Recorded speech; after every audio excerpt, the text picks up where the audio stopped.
and Bart's going to hang out with us. So how was the night for you and the better half in Brookhaven, sir? Well, I'll correct you a little bit. I'm in Lindbergh.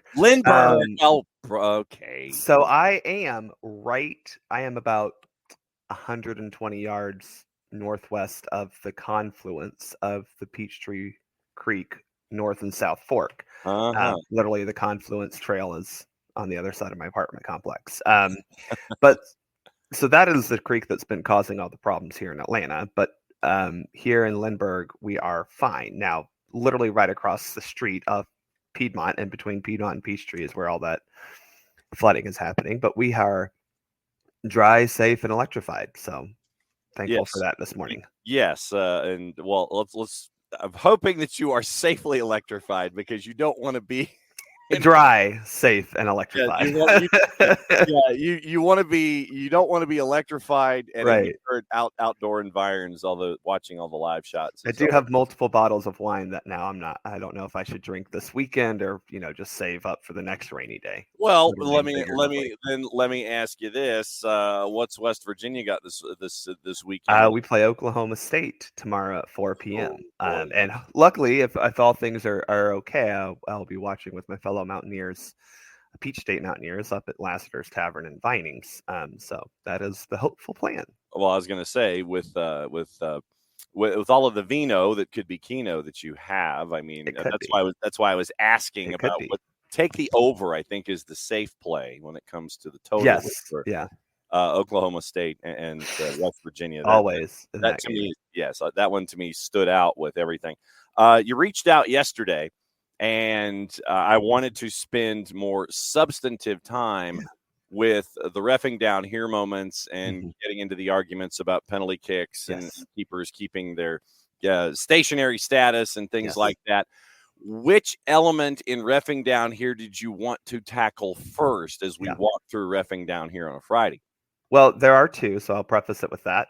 Main ones. The first is from the Campeones Cup final, that penalty kick shootout, and the other one is from the Open Cup final, the goal that opened the scoring in the game. Let's start with the penalty kick shootout because I think it's a little clear cut. I think people understand what we're saying here, but talking heads on Twitter somehow don't, and I think that's the concern, John. Okay, go for it. So obviously in the final, well, I guess, it was the final penalty kick for Columbus, the one that missed off the crossbar, which counts as a save for a goalkeeper in the context of vibes. GK Union hanging out with you. But does not count as a save in the context of the laws of the game, and that's where we have to look at this law of the game. So when we talk about determining the outcome of a match, we go to penalty kick shootouts, as they call it in IFAB, kicks from the mark, which is a lame name. Just call it a PK shootout. That sounds like what Bama's going through with the grand final coming up. Yes. Yes. Kicks from the mark. Kicks from the mark. Kicks from the mark. Go for it. All right. Yeah. So it is true though. But that is how we determine the outcome of a match, and basically that means we go to an extensive application of Law 14, the penalty kick. Now, we're all familiar with the procedure should be, but I think one of the questions we have is there is the line. The defending goalkeeper must remain on the goal line facing the kicker between the goalposts until the ball is kicked. The goalkeeper must not behave in a way that unfairly distracts the kicker. Example, delay the taking of the kick or touch the goalpost, crossbar, or net. Right. So we have more rules about what the goalkeeper can and can't do than what the kicker can do, because they can run to Iwo Jima and back and take a penalty kick, and apparently that's fine.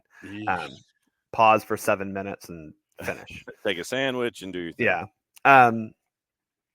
But so that's what we know. We know that those are the things, right? So I think the question here is obviously the Club America goalkeeper, John, and you can attest, he was off his line. Yes. When the kick was taken, which everyone screams, "Oh, that means we have to retake it." That is not what the laws of the game say. If the goalkeeper offends, if the ball enters the goal, a goal is awarded, right? So that happens a lot where the goalkeeper comes off his line, and I think that actually happened a couple times in the shootout where the ball still went in the back of the net. Right, I'm we're shocked. fine.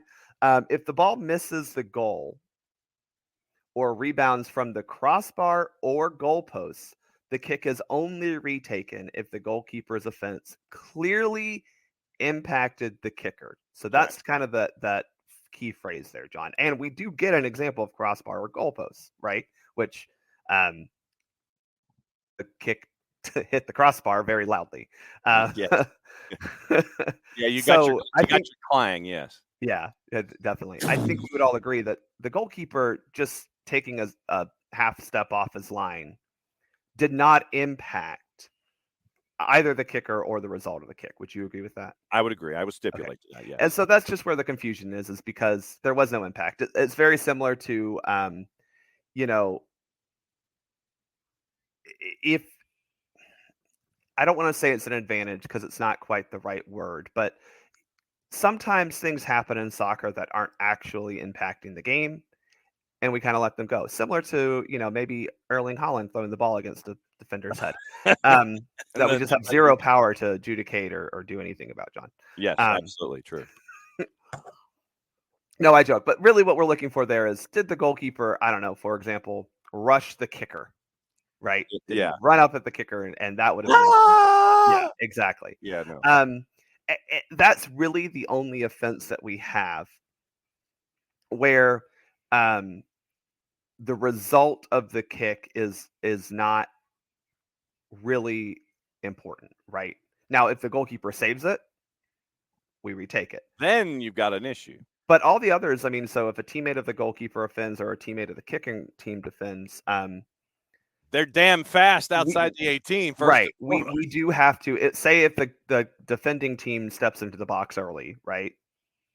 But the ball goes in. Okay, well, we don't do anything. But if he misses, no matter what, if he misses, we take the re-kick, right? Yeah. Same with an attacking player. If the attacking team goes into the box, right, and the goalkeeper or the kicker makes it, then we have to retake it. Now, if the teammate comes into the box and the kicker kicks the ball out of bounds for a goal kick, then we don't retake that. So this is a little bit weird because it is the only time where, like, the actual result of the kick, granted it has to be missed, it isn't contingent on an offense. So the one slight advantage goalkeepers have in the penalty kick shootout. And that was the element here. I think that people are sitting there and going, it's like, well, he's off his line. That he has infringed upon the play, therefore it's got to be a re-kick. But I would look at it this way for those who are still trying to navigate the laws of the game. Think about it in an American football sense, where you have a play, it's a long completion, and the defender, the cornerback or the safety still commits pass interference. True. You have the opportunity to either take the play or take the penalty and take the 15 yards or something like that. So you have the option of the play and the completion or the penalty in and of itself. You're going to take the completion because it was longer than what the penalty would be, 15-yard spot foul or whatever. So you're in those kinds of navigations, think of it almost like in an American football sense where you can take either the play or the penalty, whichever is longer, and you're going to take the completion as opposed to the penalty, something like that. Yeah, it's similar. It's just it is weird. I understand because it's the one time where an offense doesn't really impact whether we take the kick or not because, well, the kicker missed. And John, I think Jarrett talked about this yesterday. Mm-hmm. Kickers, if you're missing a penalty kick, oof, with all the stipulations a goalkeeper have and all the allowances you have, the ability to start and stop, the stutter step, the all the run-ups you can do, and the goalkeeper not being able to truly, as much as, I mean, I'll talk about Patrick Schulte in a little bit, but both goals did a job in the penalty kick shootout. But even if you read and guess and react the right way, you still got to rely on a terrible penalty kick from the other team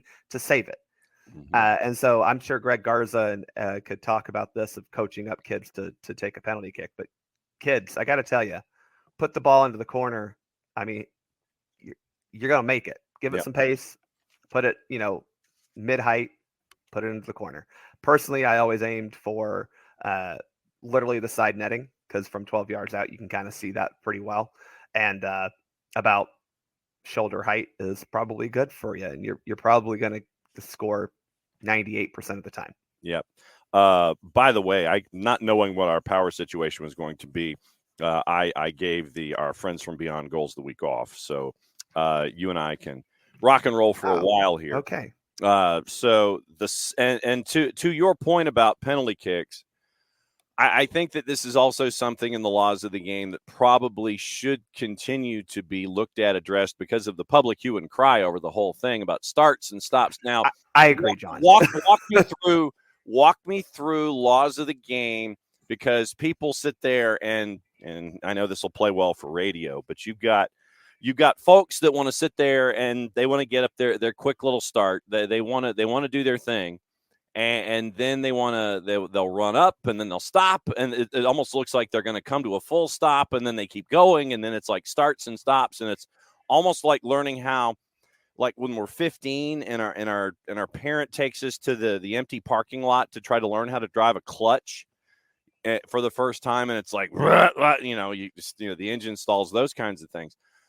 The breakdown of starting, stopping, if you are the player taking the penalty kick, what constitutes movement, what doesn't constitute movement, what's good, what's bad, what's allowed. Walk me through that side. Since we've gone in between the sticks, let's go to the spot. Walk me through that and the laws of the game, even though we know they should be changed.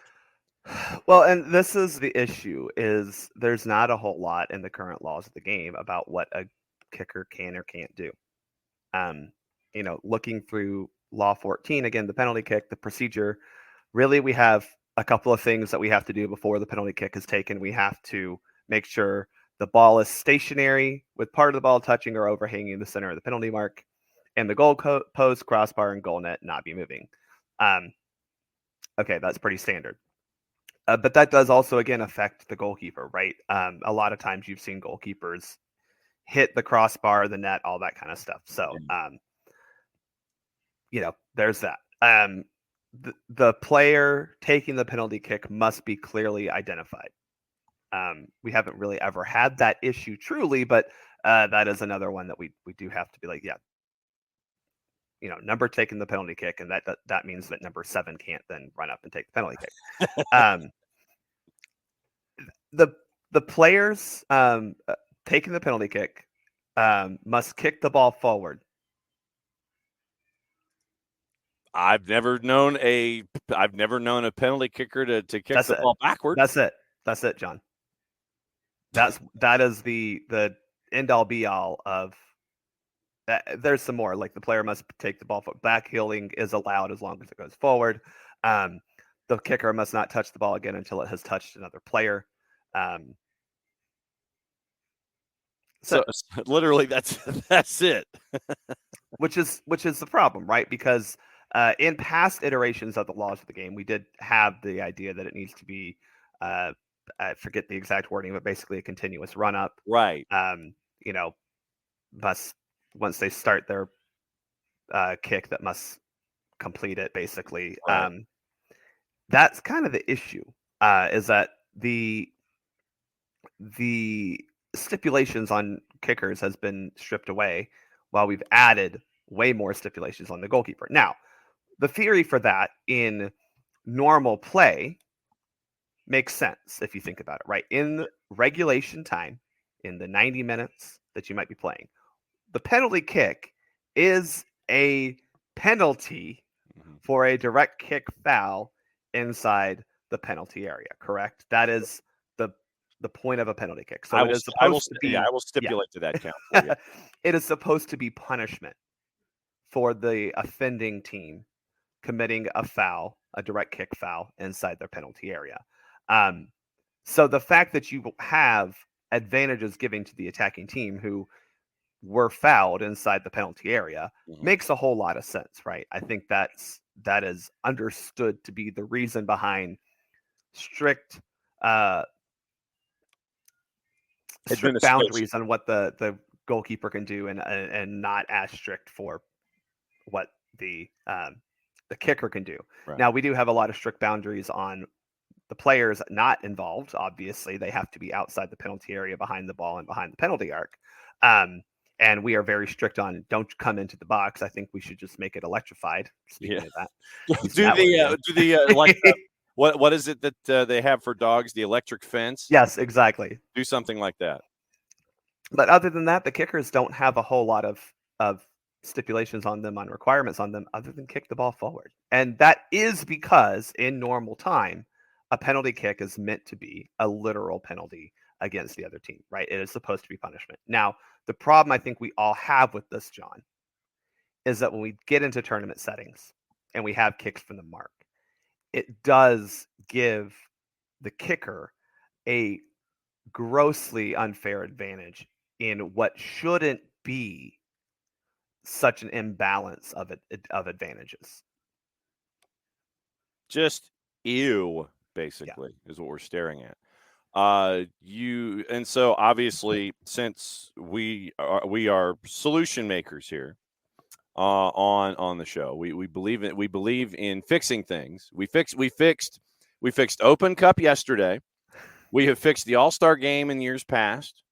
And so let's fix the wording in the laws of the game when it comes to activity for keepers and penalty kick takers. Let's fix the LOTG. How would you address that particular topic? Well, I think it's just I think you could go back a little bit and add the stipulation that they must make a continuous run up to the ball. Right, whatever that wording ends up being, but just indicate that once the motion to take the penalty kick has started, right, you have to keep it. Now, I do think that could also be interpreted to mean once you get your up to the ball, you can't stop and start. Right. So that might rule out Joseph Martinez's favorite trick. Yeah, the hop and go. Hop. Yeah. But I think that could be the easiest solution. And I don't think that takes away that much of an advantage from the kicker, to be quite honest. I'm sorry. If you can't run up the ball, strike it, and put it in the corner of the net or put it in the net from 12 yards out with a goalkeeper who can't move until you kick it. I mean, what's your problem? Yeah, that's a you problem, not a goalkeeper problem, right? So I do think that could be an easy solution, John. And we did have that in prior, like it was there when I first started refereeing, but that was several years ago. Yeah, that was last Tuesday. Yeah, 2 decades. Last Tuesday. Patrick Schulte, you wanted to discuss Patrick Schulte. I do. Before we move on to the Open Cup final, Patrick Schulte, man, he's been the starter for Columbus since 2002. Not the full time, I don't think, but he started 2022. I don't think he might have been barely alive. I don't think it was alive in 2002. In 2022. And since then, he's been in an MLS Cup final, a U.S. Open Cup final, a Leagues Cup final, and a CONCACAF Champions Cup final. It's a lot of finals for a kid who's 23. Actually, he might be 24 now. Sure. I think he may have turned 24. He's still a youngin', basically. He's still young, right? There is a lot of hand-wringing from, Twitter bots. I don't know if they're bots. They act like it. About why Gaga Slonina is not playing in the Olympics. Why is he not playing? Gaga's the best keeper we've ever seen since Tim Howard.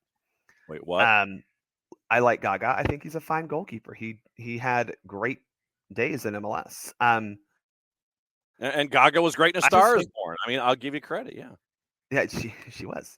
But I think there's just something to be said about a goalkeeper who has literally been there and done that at 24 years old. Yeah. Right. 4 times been in cup finals, and not just like, Gummy Bear Cup final, which still counts. True. Thanks, Ropes. I couldn't remember if he was. I know he was one of the older ones in the 23.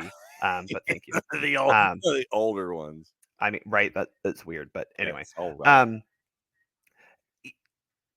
Patrick Schulte very well may be, and it's way early to talk about this for real, as anyone will tell you, goalkeepers do develop late. But at 23, we can start looking at him as the potential next guy for the U.S. men's national team. I think it's fair to do that. We saw him start and play a full game under the substitute teacher earlier this month. We're still in September. It's still my birthday month. Yes. There you go. And And I think I think when you're evaluating goalkeepers, a lot of people just look at shot stopping. And so when you evaluate the Gaga Slonina tape, well, in Chicago, he got a lot of practice shot stopping. I don't know if you're aware of this, John, but Chicago Fire are terror bad as a club, as a team right now. Yeah, I could Yeah. see that. Yeah. And so he got a lot of shot stopping practice. So he's making a lot of wilds. I mean, Chris Brady's going through that right now. Bless his little heart. Terror bad. I have to remember that. Terror bad. Terrible. Patrick Schulte doesn't get those opportunities because he's playing for I don't know, John. You could probably corroborate this. Maybe the best team in the league. I would, yeah. Outside of the one with the greatest player in the world. Counselor, I will stipulate that they are the greatest team in the league.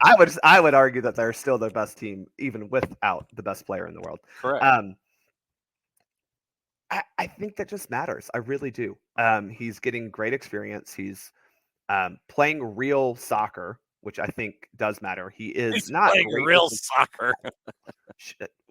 Name a time Chicago has played real soccer in the past 3 years. I wasn't linking in Joe Mansueto into this conversation. Well, and here's the other problem is we talk about real soccer. I mean, Gaga's down in League One. They play kickball there. Let's be real honest. Sorry. It's whew. But Schulte has had interest from European teams. It wouldn't surprise me to see him get a move either this offseason or next summer. As a 24-year-old who can go to a mid-size, club or an upper-tier club in one of the, maybe Bundesliga or Liga, or higher than Barnsley for F's sake. Right, higher than Barnsley, higher than maybe even where is Horvath now? Cardiff. And if he can make that move, even if it's to, I don't know, say Marseille, Lyon, one of those types of clubs, right? Maybe it's a Strasbourg. Hey,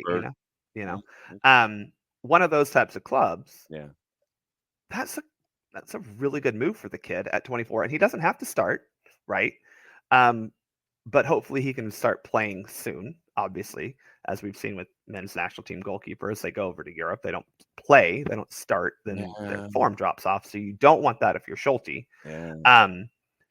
But he is at the point now where I think we can safely put him into the group of 3 goalkeepers. I won't tell you where he ranks in that and who the other 2 are, but I think he's in the 3 that you need to start calling in for every camp. Because now that we're looking toward 2026, you do need to start building. The thing is, and I know, we have a new coach. He'll start in 15 days. Really coaching. Yes. Actually, probably about 10 days when you count it, like when they actually come to camp. But 15 days, he has his first game. We don't have a whole lot of time, so he's going to have to start coalescing his group quickly. And the one group that you just don't need to play a whole lot with is goalkeepers, right? And if Schulte's your third goalkeeper, and maybe even your backup for 2026, that's a good investment in the future. And that's kind of the other part here is I think he's earned it, but he has earned your investment, right? But it's also smart to pick the goalkeeper that you're investing in. He was the starter in the Olympics. He got the start in earlier this month. It wasn't the problem in that game, I'll tell you that much. That's not his fault that no one else on the field wanted to play a game against Canada that day. But it seems like, and it also seems like, John, and again, you can back me up on this, he might be playing in a 5th final pretty soon. I could, Counselor, I could enter that in. He's at least, I think it's safe to say he's at least playing in an Eastern Conference final. In what? When does that happen? 7 months from now? 2 months from now? I don't remember what MLS. 2028. Yeah. I don't know what MLS. The MLS schedule is. Okay, so now your second. Now that we dipped into the Soccer for USPOD part of the program for our intermission. Now that we've MLS adjacent, it's good to talk. It is. Well, no, it's like I said. I mean, it's Soccer for USPOD. We used that as intermission.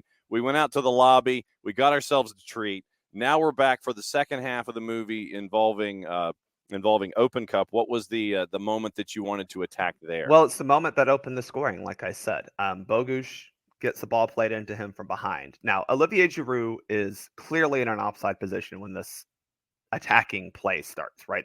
I think there's a turnover. in midfield. I forget who exactly gets it. They pass to Bogusz.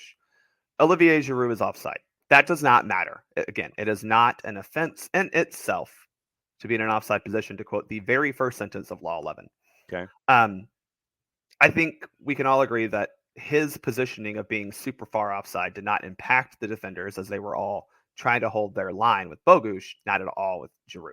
That said, and we got a VAR review, and this is what I want to talk about, John, is Go for it. that review, the video angles, to me, did not convince me he was onside. And I will say, to me, it looked like he probably was a foot, maybe a foot and a half offside. Whoever does I forget who does the lines on the field, which are not the best way to do it on a TV screen than applying it to Twitter, but judged him to be about a foot offside. Digitally adjudicated, yes, sir. Digitally remastered. Digitally The thing here is, though, John, what was the call on the field? Goal. Mm-hmm. And caught me with a mouthful. When you have the call on the field be a goal, you have to have clear and obvious evidence that there's not a goal. Correct. And in this particular incidents, you do not have that, and this is why. This is what I want to talk about, because also I think Giroud may have been offside when he actually scored the goal. I thought he was ahead of the ball, but that was a whole other thing. Right. What in MLS we do not use the line drawing technology that they use in the Premier League, and that has caused in the Premier League, John. I don't know if you have heard, but fans don't love that for some reason. Yes, that is true. That right. is true. Yes. But in the case of this goal, however, in the case of this goal, I think it's fair to say it would have been called offside, and it would have been a lot closer than the hairline or toenail that they joke about over on the island across the pond. Correct. I think it's worth considering with MLS using some of the automated offside technology. I don't know necessarily if that would have worked in this scenario because it is close. But a foot is a decent amount of space to be offside, Right there. Yeah. Ask any Atlantan this morning, a foot of water is a lot of water. Yes, that is true. And I just had an issue with this because it looked offside. And the lines are even on the field, right? Because of the way they mowed the grass. Props to the LAFC grounds crew, the BMO grounds crew. But you could see it just looked like he was closer to the next line cutting the grass than the defender who, there was one that wasn't quite with the rest of the line, but it just looked offside.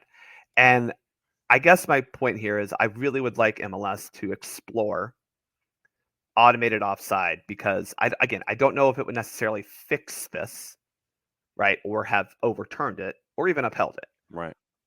But I don't like the line drawing because it just takes time. and you also have to have an individual who can construct the lines. You have to have the construction. You have to time it perfectly right. You have to say, yes, at this moment, the ball. There's a lot that goes into it that makes it not an exact science. But I'm sorry, it looked like Bogusz was offside. I don't think that would have inherently changed the outcome of the match. I think LAFC probably goes on and wins this anyway. But at that point in time, it's still 0-0. Yeah. And Sporting Kansas City's goal was, an honest goal scored in open play. So, I wonder, John. It's more of a discussion question of, I think we all agree we don't like the lines for a lot of their margins for error not being great. But this felt like an opportunity to use some better technology than just a camera from a not straight on angle, to make this call and help the referees out on the field. Okay, I'm writing this down as a roundtable discussion at a particular. It's definitely is an off-season discussion, but it's one that I just want to raise because we see this consternation, this backlash, gnashing of teeth, wringing of hands, all of the above. Yeah. In England and around the world, for those who watch the English game, when we draw lines, and people seem to hate that. And I get it. The problem is offside isn't. You're either offside or you're not. There's no. It might be a foul. It might not. This isn't a judgment call. It's a factual position on the field. Same with ball in and out of play. Either you is or you ain't. You is or you ain't. Mm-hmm. And so we want to be as precise as possible, but we also have to understand that technology cannot be as precise as we would like it to be. Similar to, I don't know, a certain event that happened last summer where a ball was judged to have crossed the goal line despite, it not actually crossing it. And you cannot convince me or the goalkeeper who saved it that it crossed the line. Oh, boy. And it shows, I don't know, maybe a millimeter. I don't know what the margin of error is for that, but I gotta imagine it's within a millimeter is within that margin of error. Mm-hmm. But we have to find, I think, in MLS a better way to be a little bit more exact, or maybe just find a way to use technology to get a better look at the actual offside line. So we're not looking at it from an angle that is not straight down the line. And I think Bam brings up maybe one idea, a camera that tracks. I don't know if that's possible. But, I just think there's a better way to do it. I mean, well, in track and field, even though it is one direction, when they decided finally in competitions to install a West Cam on rail for track and field coverage, you got to see the lead runners and all of that discussion at ground level when they decided to finally bring in a West Cam and put it on a rail. So maybe it has something to do with the chips in, like we have chips and numbers in road races. Maybe you've got a chip in the ID plate for the sprinters, and you have that West Cam follow along and do it the same kind of a way. So Bam might be onto something there. I guess what concerns me is MLS has been reluctant to even use the goal line technology, which seems like that in itself. I know it's expensive. I get it. Yeah. I'm sorry. It's sponsored. It was sponsored in a previous national rights holder TV. Let's be real honest. The MLS owners collectively can afford it compared to what the Premier League owners have. And I know we can talk about Saudi Arabia and Qatar and all these other countries. I don't know. I don't know about the Minnesota owner. Sure, yeah. Well, and we know that a certain ownership group in Northern California sure as hell won't pay for it. Oh, brother, I see. All right. So sidebar. I was this close. I couldn't find my Cell T-shirt this morning. But I was this close to wearing the other T-shirt that I have associated with that gentleman's particular baseball team. A shout out to our friends at Last Dive Bar, who have done tremendous gear work when it comes to the Oakland Athletics and the situation that the fans are going through right now. The T-shirt in and of itself has the initials of the owner. There are three letters on the front of the T-shirt that I have that is not my Cell T-shirt. There are three initials on the front of the T-shirt. The last two are the initials of the owner. JF. That's number two. Is the other one also the initial of his last name? Correct. That is number one, and I have that T-shirt, but I didn't know how appropriate it would be to wear that on the air. John, I think this is actually a good discussion point because for soccer. Sure. Because he owns a soccer team. Yes, he does. Sure. In the highest level in this country. And I think the question I have for this man is, why do you own sports teams when you don't seem to care about sports teams? They're line items. They're assets on a balance sheet. And that's kind of the issue I have is, I think for the most part, I think you can say the majority of MLS owners, while some of them may not want to spend money, are not apathetic to their product. Does that make sense? Yeah, no, it does. It's like there's even in Dallas, I think the Hunts want to be successful. They just don't want to put a lot of money into. And you could have said you could have said the same about Kroenke Sports and Entertainment with what they were doing in Colorado. He's not aware that Colorado exists, but as I drink from my Arsenal. but this past off season, you bring in Chris Armas. Yep. You spend money. You bring in players like Georgi Mihailovic. I mean, you're not spending an ish ton of money by comparison And to you don't perhaps have to in MLS. I think that's why most owners like MLS is you do see not have to Crew, spend a total amount. Columbus. Yeah. Columbus, even Cincinnati. I mean, I know they spend a lot on top end players, but they don't have the same type of budget that Miami, LA, Atlanta even does, right? Just don't mention Brenner or Bupenza when it comes. Well, that's why. I mean, look, I think the way to win in MLS is you spend good, smart money on your DPS, and the rest of your roster is guys who just help carry the well, it's a combination of those players that fit roles plus a developed academy footprint. Right. Which, by the way, I need to shout out the Atlanta United Academy. I think a lot of people complain about it because they don't understand how academies work, and they think that every year we're supposed to have 5 new starters on the first team from the academy. But the academy guys have played pretty well this year. I think the issues that we've seen with this team are not from the academy kids. We'll just put it that way.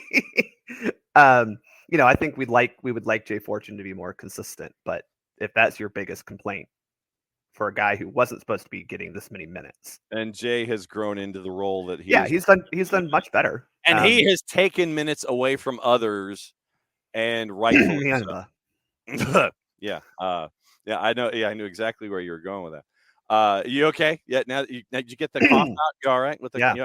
Okay. Just checking. Just wanted to double check. No, I to wrap it all up, I really would like MLS to invest a little bit more technology to support the referees because despite what people think, I think we have some pretty decent referees in MLS, really evidenced by for the most part some of them getting a lot of attention from FIFA. Yes.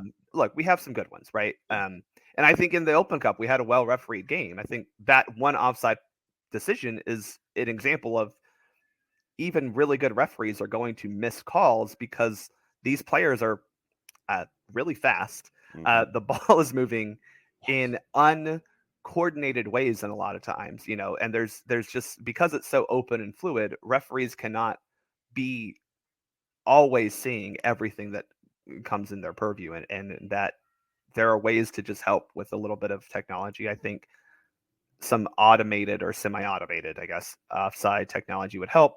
I think gold line technology would help. I would just like to see some money injected into that because I don't think it would be that much money. Okay. So you've got Oak State and West Virginia this weekend. What is up with Arsenal? We play. Who do we play this weekend? See, for him, it's first things first. This is how it is with Bart. It's first Leicester. things. Okay, so that's another. Well, first things first, John. Yeah. Shout out to the Arsenal women getting a 4-0 win over Hacken yesterday, and now into the Women's Champions League group stage. We have Juventus, Bayern Munich, and club from Norway. So I feel pretty confident about that. Yeah, I could see that definitely without question. Thank you for, as always, reaching out and waving the flag. Sit there and it's like, dude, we need to update this and it can't sit. So bringing everything forward with reffing down here and all the MNT stuff. It's always great when you sit there and go, hey, bruh, I need to come on. I'm glad you let me jump in. It just were things that bother me a little bit, just because I think people, especially things that bother Bart for 500, especially with the goalkeeper off their line thing. It's just like, man, what do you want these goalkeepers to do? Like, stand there and just hope the ball hits them? Yes, absolutely. Yeah. I mean, come on, stand still, and hope that they go Panenka. Yeah. Especially in a penalty kick shootout. In a PK shootout situation. We will catch up with you Monday with more reffing down here from the weekend because I know that will exist. And if there's anything else going on, I know that we have some of the other MNTs that are putting out schedules and things like that. The extended national teams, I think, put out their schedule for their games coming up here in recent. Futsal's in play. Yep. Yeah. Just don't get caught attempting to fix futsal in world tournaments and things like that. Because I mean, I think I could fix futsal by convincing the IOC to have it as part of the Olympics, but I don't think I'm going to fix games in futsal. That's for sure. Yeah, the French national team is not being looked at quite kindly for their recent actions in futsal. Yeah. Go enjoy your coffee. Go enjoy your weekend. Take the over. It should be a full weekend for you. The Oak State West Virginia game might be over by the time Arsenal play on Sunday. What is the over? Let me look at that. Hold on. Probably I haven't looked at that 72 and a half. Well, but not with our offense. Good Lord. Neil Brown loves to. 65.5. You there? Like that? What is it? Come on now. Let's see who gets there first. I know, right? I should get there. Oh, there we go.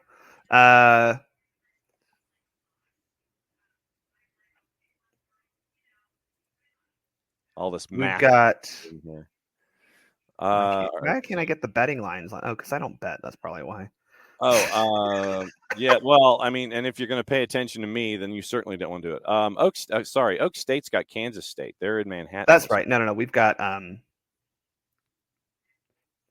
who do we have this week? Do you have the bye? Do you have a bye week? My calendar is all messed up.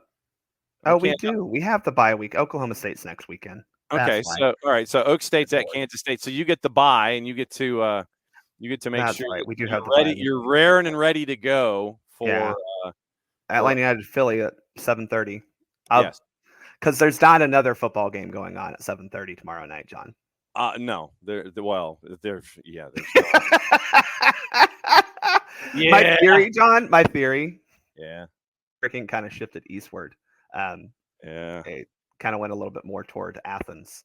The Devil, aka Nick Saban, pulled one more over on Kirby Smart to get something on him. So that's shoot. Start that controversy. If he had done that, then it would have been today. It would have been the heavy stuff. It should have been overnight. And Kirby, I'm sure, probably headed west anyway. They probably spent the night in. My dad and brothers are heading to the game, and I joked with them. Spent the night in Heflin at a hotel, or they were in Ranburn, hanging out at the restaurant. And I tell you, John, I will say this to your lovely bride. Auburn, the city, blows the doors off Tuscaloosa. No question. I will say that. So. Anyway. Wait! Before you go, did you know that SDH was up for an award? I think I heard about this. Yeah, SDH is up for an award, John. Yeah, and tell the people how to vote. Well, right here, footballcontentawards.com/voting, and we're trying to turn this into Cook County politics, very, very Chicago-y. So find different IP addresses, log in, go to footballcontentawards.com/ incognito mode, multiple browsers on the laptop. Yes, incognito mode. Yeah, and get on your phone, go on the regular browser, go on the incognito. Hey, look, vote early, vote often, the Chicago way. Exactly. You have until dinner time, local time, October 13th, because Bart with the Soccer for US POD being a part of the network and all that kind of stuff. Go to footballcontentawards.com/voting. Vote early, vote often, because we're ended up against 9 heavyweights. Yeah. One of these things is not like the other, and as I keep saying, grab your slingshot and your stone, people. That's what this is all about. 50% of the vote is the popular vote. And this legitimately, and this is what I'm thinking here, the fans of the other 9 will probably cancel each other out to a certain degree, because they're all going to be voting for themselves, and those numbers will be the same. Mm-hmm. This is our way to come up from lane 8 and crash the party and let everybody know what's going on. The fact that we are one of 3 in the United States that were nominated for the broadcaster rights holder category, 10 in the overall, 7 overseas. What used to be BT Sport, Sky, TalkSport, DAZN, ITV, something called ESPN FC, Golasso Network, and us. I mean, hey, look, it is amazing and humbling and all this kind of stuff that all the stuff that we do with all of our hosts and all of our programs here at the SDH Network. Footballcontentawards.com/voting. Vote until October 13th. 50% of the vote is there. Yes, sir. I will plug Soccer for Us as well, because as you should. We recorded an episode on Wednesday, and then halfway through, apparently, my recording, because I don't know if you know this, John, but StreamYard does have a limit on how much you can actually hold in storage. Yes, that limit about 20 minutes into the episode.